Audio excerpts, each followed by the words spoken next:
una hija acusada de encargar la muerte de su propia madre, un hombre atacado con un taladro y abandonado en la calle, un cadáver que fue encontrado al costado de un camino rural, un trágico deceso durante un robo y un cadáver de una joven encontrada en una isla. Lo más inquietante es que ninguno de estos casos pertenece a ninguna película. Todos ocurrieron en Chile durante este año y algunos todavía están siendo investigados. Estos son los 5 crímenes que más han estremecido al país en lo que va de este año. Durante el 26 de julio, en Isla Guar, comuna de Calbuco, una joven salió y durante varias horas su familia perdió completamente su rastro. Su nombre era Samira Oyarzún. La búsqueda comenzó cuando dejó de responder y nadie sabía dónde estaba. Carabineros recorrió distintos sectores de la isla mientras se intentaba reconstruir sus últimos movimientos. Y entonces apareció un dato importante. Ella había sido vista anteriormente con un hombre identificado como Mauricio Vargas. Cuando este hombre fue detenido, los investigadores encontraron en él manchas de sangre y lesiones que debían ser analizadas. Horas después, la búsqueda terminó de la peor manera. Su cuerpo fue encontrado en una zona rural de la isla Guar, entre los matorrales y una quebrada. La brigada de homicidios estableció que presentaba lesiones atribuibles a terceras personas. El caso comenzó a ser investigado como un posible femicidio no íntimo. La investigación todavía debe establecer qué fue lo que ocurrió exactamente y cuál fue su responsabilidad. También estaban pendientes diligencias fundamentales, incluida la autopsia. Por eso, a diferencia de otros casos de esta lista, aquí todavía existen muchas preguntas abiertas.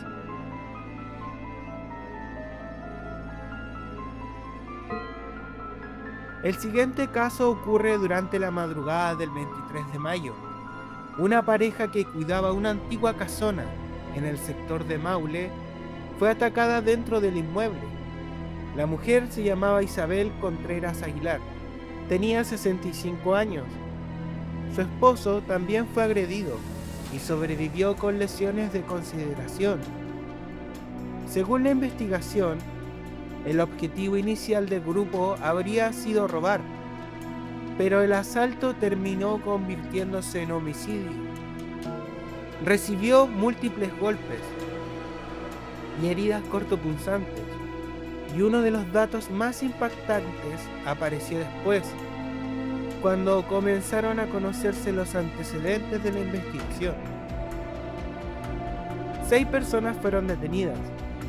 4 de ellas eran adolescentes y increíblemente uno tenía 14 años.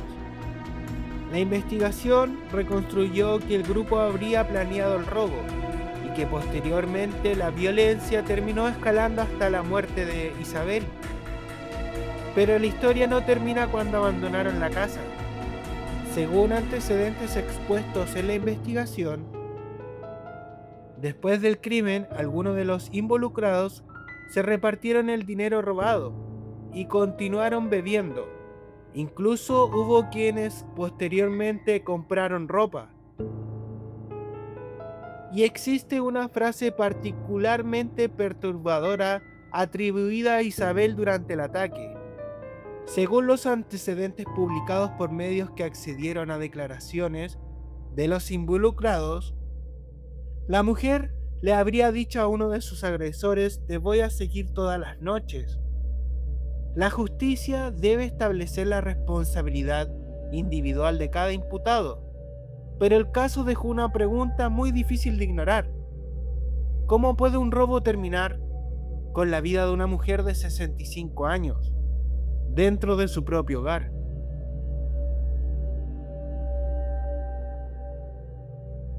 El siguiente caso ocurrió el 5 de junio, cerca de las 2:30 de la tarde. Personas que se encontraban en las cercanías del callejón La Aurora, en Curacaví, alertaron sobre un foco de fuego. Cuando llegaron los equipos de emergencia, descubrieron algo mucho peor. En 2 canastos plásticos había un cuerpo humano. Estaba parcialmente quemado y después había sido, ya saben, la víctima era un hombre cuya identidad todavía no había sido establecida públicamente. Pero la investigación comenzó a reconstruir su recorrido. Los detectives analizaron las cámaras de seguridad y les llamó de inmediato la atención los movimientos de un vehículo. Fueron alrededor de 50 cámaras las que les ayudaron a reconstruir parte del trayecto. Y entonces apareció algo fundamental en el caso. La investigación determinó que la víctima había estado previamente en otro sitio, relacionado con algún lugar en cautiverio. Finalmente, 2 ciudadanos colombianos fueron detenidos y posteriormente formalizados por homicidio calificado.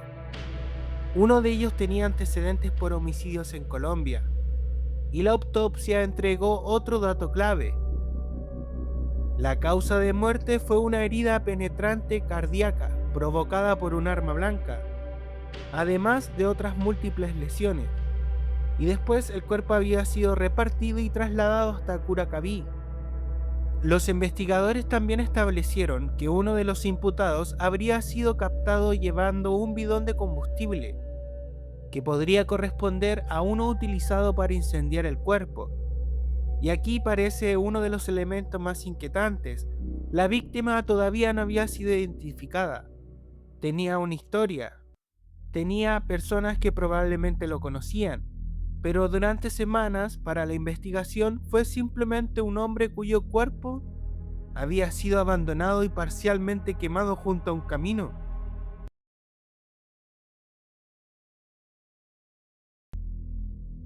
El 9 de abril de 2026, un hombre de 40 años fue interceptado durante la madrugada en Iquique.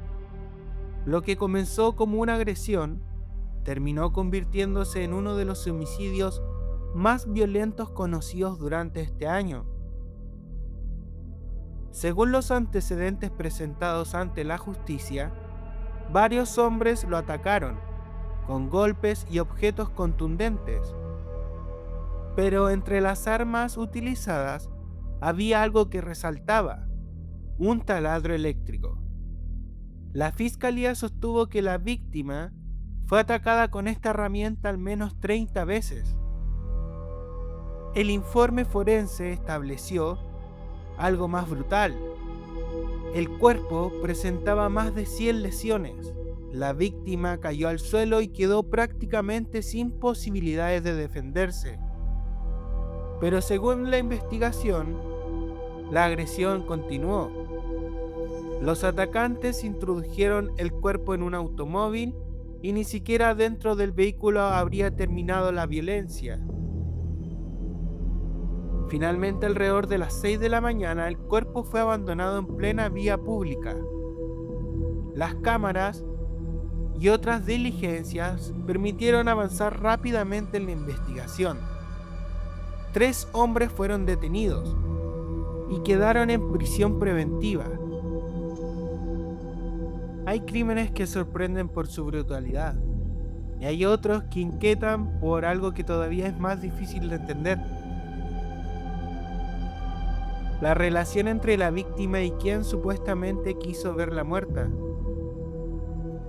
El 15 de junio, Ingrid, de 53 años, fue encontrada muerta dentro de su vivienda en Loncoche, región de la Araucanía. Su cuerpo presentaba más de 80 lesiones, entre ellas heridas y fracturas. La investigación comenzó rápidamente y tomó un rumbo inesperado. 3 adolescentes de 17 años quedaron detenidos. Entre ellos estaba su propia hija. Los otros 2 eran su pololo y un compañero de ambos. Según la fiscalía, la hija y su pareja habrían planificado el crimen y contado a un tercero para ejecutarlo.